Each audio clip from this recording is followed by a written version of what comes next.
Welcome back, everybody. This is NoDak Express Gaming. My name is Adam, and this is Cyberpunk 2077 Alternatives. With Cyberpunk 2077 on everyone's mind as perhaps the greatest Cyberpunk game of all time, I wanted to take a look at some of the alternative Cyberpunk games out there. Cyberpunk is not a new genre or aesthetic, so I'm taking a look at some of the other Cyberpunk games you can check out anytime. Today we're taking a look at a game called Technobabylon. This game was published in 2015 and is set in 2087. This is a cyberpunk point-and-click adventure where you play 3 different characters in the city of Newton. I'll try and keep this as spoiler-free as I can, but suffice it to say there is a lot of murder and intrigue in Technobabylon, as well as, some other things.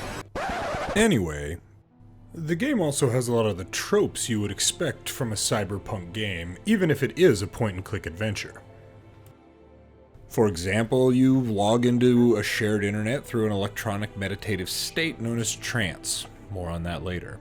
There are food machines, recycled clothing, neural implants, Wetware, that is a type of software-hardware hybrid that basically allows you to network with almost any automated machine.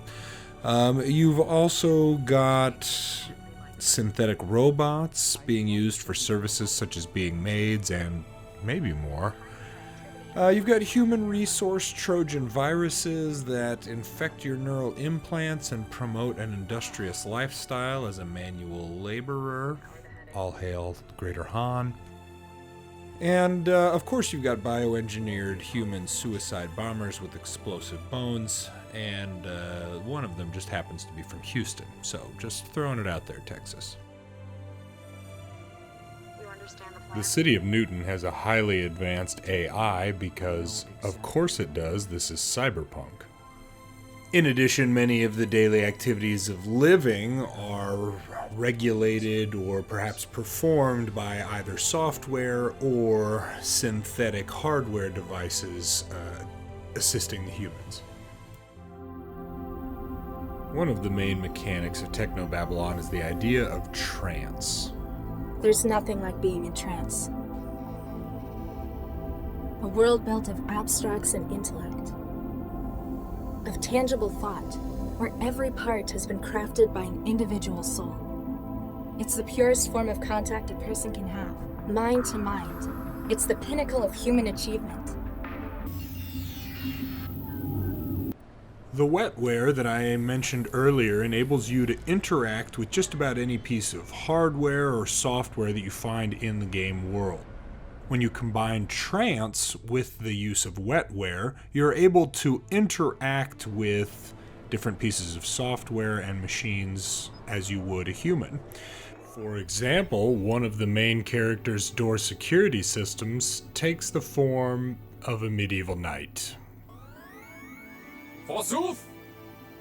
Who wouldst summon the guardian of thine abode? It's amazing. I am the defender, the guardian, the knight. No threat shall dare intrude upon thy domain while I stand watch. Do you have a name? I do not wish to trouble my lady with such minute details.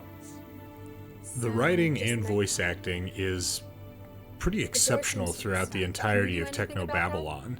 Side characters that could have been merely a block of text or kind of given passing reference are often fully voice acted with great comedic timing and exceptional voice acting. The safety unlock would doubtless serve you well at this juncture. Can you use the safety unlock? While I'm on the point of dialogue, the writing in the game is really exceptional, particularly the cyberpunk aspects. Some of the murder mystery and plotline writing could be a bit better.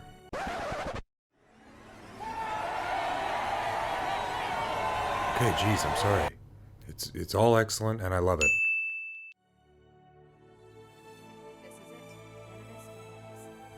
If you've never played a point-and-click adventure before, this type of game may be a bit of an adjustment for you. If things like twitch reflexes, wall running, shooting, that sort of thing are important to you, this type of game may not be particularly appealing. However, if the cyberpunk feel and world are what interests you, Technobabylon absolutely nails it. The elevator's locked. Panel says authorized personnel only. I guess we need to find someone who counts as authorized, then. For anyone interested in video game development, there's a full commentary track on the game. I picked up my copy through GOG. However, I am excited to announce that I was able to get an exclusive interview with one of the characters. Meet Sheffy. Hi, I'm Sheffy, your interactive guide to THB Foods Auto Meal Sweets. Hi Sheffy, thanks for meeting with us. Really appreciate the time. Yep.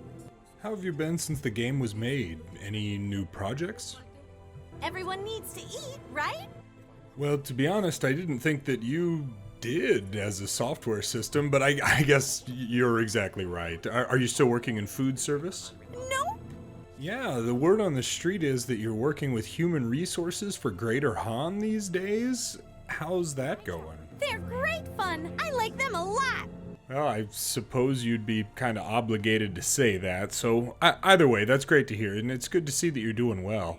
I've got to be honest, a lot of the food in Technobabylon didn't look particularly appetizing, so I was worried. I'm sorry to hear that. Oh, come on now, that can't be news to you. You guys clearly didn't follow any food safety protocols when you were making that. Some of that stuff was just nasty looking. What's a safety protocol? Oh, wow, okay. Listen, while I've got you, I've got a quick question. I think I'm being haunted since I started this quick look. Some sort of spooky ghost-looking dude. Do you know anything about that? I remember something. It might be dangerous. Yeah, I mean, it certainly looks like it. I'll just keep avoiding it for now, I guess. I mean, is Technobabylon a horror game? Nope. Okay, great. I'm not interested in horror games. Huh, that is kind of weird. Right? Like, I just want to finish this up and go about my day. That ghost guy has me on edge, and I am freaking out. Can you please just pass me a beer? You sure? You look like a dry martini kind of guy. Not me, no. Bush Light, something like that.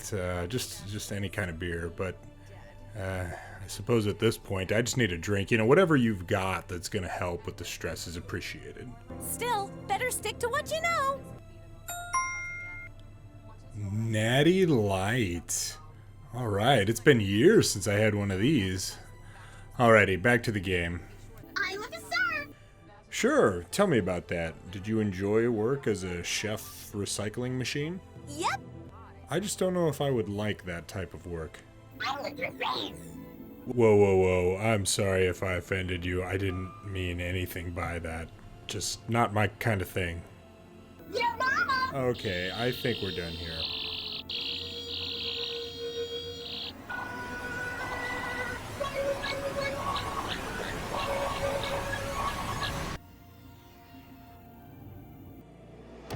Jesus Christ.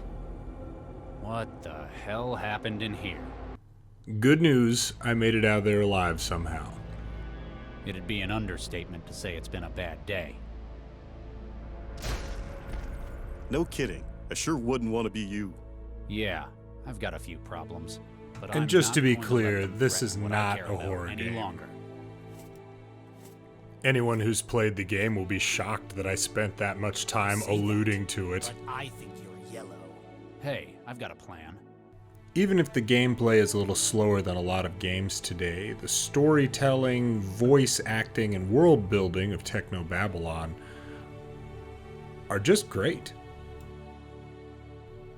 You may also have noticed Technobabylon's music. It's been playing in the background throughout most of the video. Loud. Max. It's very fitting for the cyberpunk Huh? setting. Sleeping on duty. Sleep? No, I was trancing. For work, of course. Dr. Lau was submitting her case report. If you liked this look at a Cyberpunk 2077 alternative, please be sure to like and subscribe. As always, this is NoDak Express Gaming. My name is Adam, and we'll see you next time.